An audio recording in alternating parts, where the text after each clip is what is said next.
1 वर्षापेक्षा जास्त waiting period असलेली महिंद्रा थार फक्त भारतातच नव्हे तर अख्ख्या जगभरात खूप डिमांडमध्ये आहे. पण कसं? सैनिकांसाठी बनवलेल्या या कारमध्ये अख्ख्या जगाचं मन अडकलेलं आहे. तर आज ह्या व्हिडिओमध्ये आपण थारची हीच गोष्ट जाणून घेणार आहोत. मी विशाल तपसे स्वागत करतो तुमचं आपल्या हक्काच्या मराठी चॅनलवर. चला व्हिडिओला सुरुवात करूया.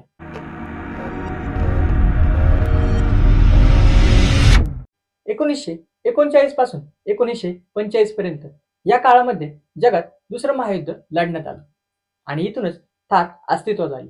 या युद्धाच्या काळात अमेरिका आपलं सैन्य आणि हत्यारे हे युद्धाच्या ठिकाणी पाठवण्यासाठी फायटर प्लेन आणि ट्रकचा वापर करत होते. पण ह्यात एक प्रॉब्लेम असा होता की फायटर प्लेन आणि ट्रक हे सगळीकडे पोहोचू शकत नव्हते. त्यामुळे अमेरिकेला गरज होती स्वस्त, लाईटवेट आणि कॉम्पॅक्ट यासोबतच मजबूत असलेल्या एका कारची. आणि गरज असल्यावर ही गाडी प्लेन थ्रू डायरेक्ट युद्धाच्या मैदानात उतरवता येईल.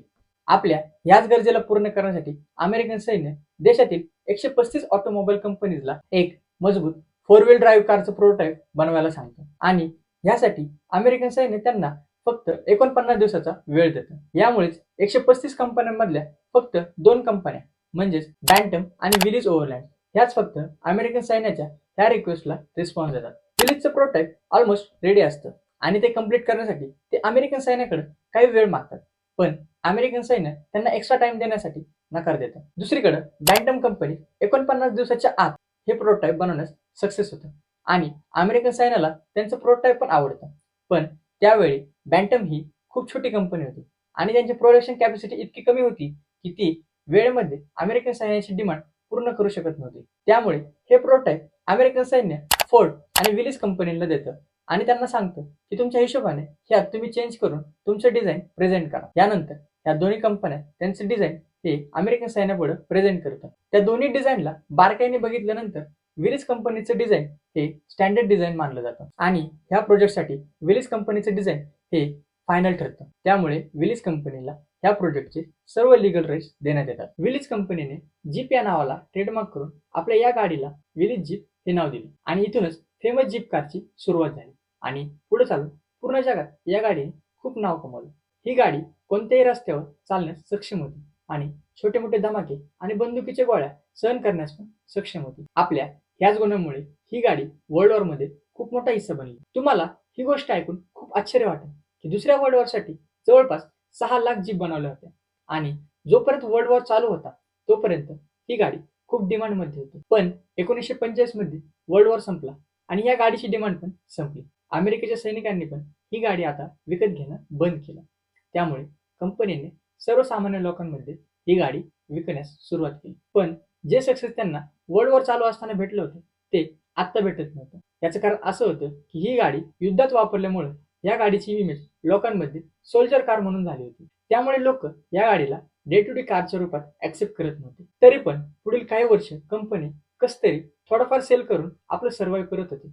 पण कंपनीचा सेल हा दिवसेंदिवस कमी होत चालला होता. त्यामुळे कंपनीचे हालत हे अजूनच बिघडत चालले होते आणि कंपनी बंद पडण्याच्या मार्गावर येऊन थांबली होती. आणि हीच ती वेळ होती जेव्हा या गोष्टीमध्ये महिंद्रा कंपनीची एंट्री झाली. कैलाशचंद्र महिंद्रा यांनी आपल्या आयुष्यातील बराचसा वेळ हा अमेरिकेमध्ये घालवला. तेव्हाच त्यांनी जीपला अमेरिकेमध्ये बघितलं होतं. जीपला बघून ते या गाडीवर खूप इम्प्रेस झाले होते आणि त्यांनी तेव्हाच ठरवलं होतं की ही गाडी भारतामध्ये न्यायची. आपल्या या स्वप्नाला पूर्ण करण्यासाठी महिंद्रा ब्रदर्स अमेरिकेमध्ये जाऊन पोहोचले आणि तिथे जाऊन त्यांनी विलीज कंपनीला अप्रोच केलं व कंपनीसोबत त्यांनी जीपच्या CG2A मॉडेलला भारतामध्ये इम्पोर्ट करण्याची डील साईन केली आणि अशा प्रकारे 1949 मध्ये महिंद्रा ब्रदर्स यांनी जीपला भारतामध्ये आणलं. तसं तर जीप एक ॲव्हरेज प्राइसिंग कार होती, पण ती इतकी पण स्वस्त नव्हती की भारतातील सर्वसाधारण लोक ही तिला विकत घेतील. त्यामुळेच ही गाडी सुरुवातीला भारतामध्ये काही खास कमाल करू शकले नाही. पण जीप भारतामध्ये फेल झाल्यावरही महिंद्रा कंपनीने हार मानली नाही.